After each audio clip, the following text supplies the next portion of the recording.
আসসালামু আলাইকুম রহমতুল্লাহ। আপনারা অনেকজনে আমাদের ভিডিওতে কমেন্ট করেছিলেন যে ভাই খামারে আপনি কিভাবে বাতি দিচ্ছেন। আমাদের খামারে আমরা বাতি দিই রাত্রে মুরগি ঝাপটাঝাপটি করার কারণে এক রাতে বাতিগুলো টিকতেছে না। বাতি কিনতে কিনতে অবস্থা খারাপ। ভাই আপনার খামারে আপনি কীভাবে বাতি সেট করছেন সেই ভিডিও আমাদেরকে একটু দিবেন।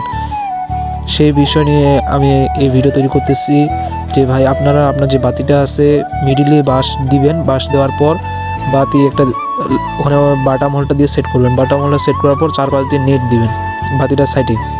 যখন আপনার মুরগি ঝাপটাঝাপটি দৌড়াদৌড়ি করবে তখন নেটের কাছে থাকবে, নেটটাই একটু লড়াচড়া করবে, কিন্তু বাতির কাছে কোনো লড়াচড়া করবে না।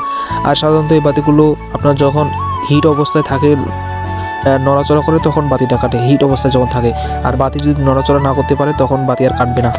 আপনারা যদি এই পদ্ধতি অবলম্বন করেন তাহলে আপনার বাতি কাটা থেকে বিরত থাকবেন। আমাদের খাবারের নতুন নতুন ভিডিও পেতে চাইলে আপনি আমাদের ইউটিউব চ্যানেলটি সাবস্ক্রাইব করুন এবং এই ভিডিওটি যদি আপনার কাছে ভালো লাগে থাকে তাহলে আপনার খামারি ভাইদেরকে এই ভিডিওটি পৌঁছায় দিন, যেন তাদের খামারে বাতি কাটার সমস্যা থেকে তারাও যেন একটু হেল্প হতে পারে। এবং আজকে এখান থেকে আগামীতে নতুন কিছু ভিডিও নিয়ে আসা হবে। আল্লাহ যেন আমাদের খামারে এবং কৃষিতে বরকত দান করুক। আমিন।